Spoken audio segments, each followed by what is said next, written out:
So this entire week has been dominated by news and images from Aero India show in Bengaluru, which happens every 2 years. As usual, it was a great show in demand for people to come and look at India's air power, the sheer glamour of flying jets and the magnificent flying machines. But behind the scene, there were a lot of discussions, meetings, announcements by different companies of different memorandums of understanding. Also, nearly 700 exhibitors were displaying their products, were pitching for their products to be bought by the Indian Air Force and the other two armed forces. And the entire Ministry of Defence brass was attending the Aero Show in full force. OEMs were represented by their top-notch leadership. OEMs are the foreign OEMs I'm talking about, the original equipment manufacturers, defence majors.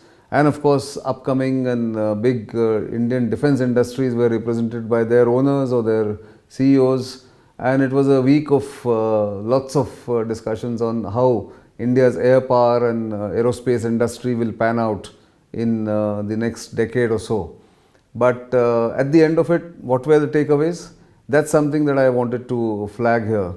So while two fifth generation aircraft, one from the United States, the F-35, and the other relatively new kid on the block, the Su-57, were hogging all the attention, there were other controversies and other minor storms in a teacup were also brewing when the Indian Air Chief Marshal A.P. Singh was recorded unknowingly, unwittingly by a camera about what he feels regarding the Hindustan Aeronautic Limited, the only aerospace company that India has and makers of Tejas light combat aircraft, and how he actually mentioned that he has no confidence in their ability to deliver the contracted Tejas fighters for the Indian Air Force on time, that he has been very worried and concerned that the deliveries are not keeping the timelines that were promised by HAL, and he was speaking to officials informally, and that's what has caught everybody's attention. So what's the real story here? The real story is that Tejas is delayed, Tejas MK1A. The Air Force wanted them as of yesterday, but owing to number of factors, the largest being the non-supply of engines by GE, General Electric of United States, of the engines for Tejas MK1A, the aircraft have been delayed. But what the Air Chief was talking about was a larger malaise of lagging timelines, inefficiency, and underperformance and under-delivery by the HAL, which has been plaguing the Indian Air Force for almost 2 decades now. Every chief since the 2000s, I have heard them talking in private, talking in official meetings with HAL about how HAL needs to become efficient, it needs to become effective to adhere to the timelines. And it's just unfortunate that in the air show, the Air Chief Marshal was recorded by someone, and the HAL officers now, or HAL executives now seen in poor light. But the fact is, HAL is to be blamed for itself, the situation it finds itself in, because it has not been able to get its act together. It is the only aerospace company perhaps in the world which tries to do everything, from managing all the supply chains, trying to do everything under one roof, from avionics to radars to integrating the missiles. Of course, that is the job of an aerospace industry or company, but somehow the engineering skills of HAL have also not kept pace, and I think it will have to gear up, it has to pull up its socks, and what the Air Chief said was absolutely right. But that doesn't solve the Indian Air Force's problem really. What the Indian Air Force faces today is the acute shortage of fighter jets.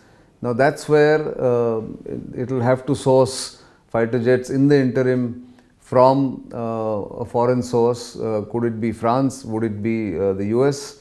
And if at all, which aircraft is the question uppermost in everyone's mind. And all those companies, Lockheed Martins and Boeings and Dassault Aviation from France, all of them, and Saab from Sweden, all of them have been pitching for their product for the what is called the multi-role aircraft contract or multi-role fighter aircraft contract, MRFA contract for the Indian Air Force, where they are supposed to buy 114 fighter jets. But that decision will happen at a much higher level in the Prime Minister's office and in the CCS, the Cabinet Committee on Security. And the Prime Minister, as you all know, has been to France and is currently, as we speak, is in the United States. And we'll have to see how this goes. But what is clearly evident in the Aero Show, which is still ongoing for the public, is that India is more interested in developing and manufacturing, designing, developing and manufacturing its own 5th generation aircraft, that is the Advanced Medium Combat Aircraft or AMCA. And work for it has already begun. In fact, the 1:1 model which was displayed at the Aero Show of the AMCA was a great draw. And as we have done in our sister channel Bharat Shakti, one of the videos where the project director explains the features of AMCA. Now the big question there is, what engine will AMCA have is to be decided, whether it will be the Safran engine jointly developed with DRDO of 110 kilonewtons in India, of course, or GE F414 and beyond.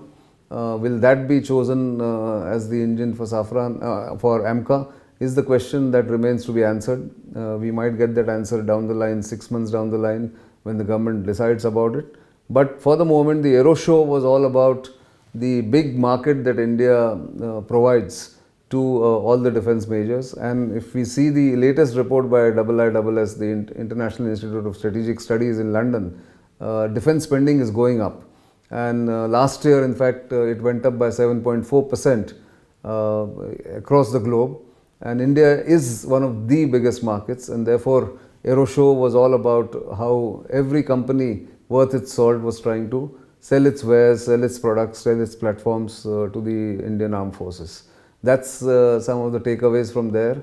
Don't allow yourself to be distracted by the controversy, as I said, of the Tejas and the Air Chief talking about how he is unhappy, because much work remains to be done as far as developing India's defense ecosystem is concerned.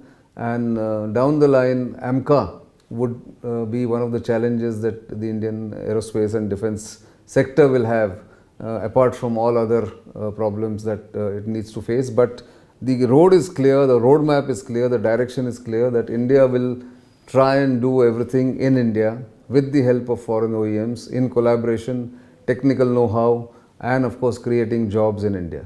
That's the takeaway from Aero India 2025.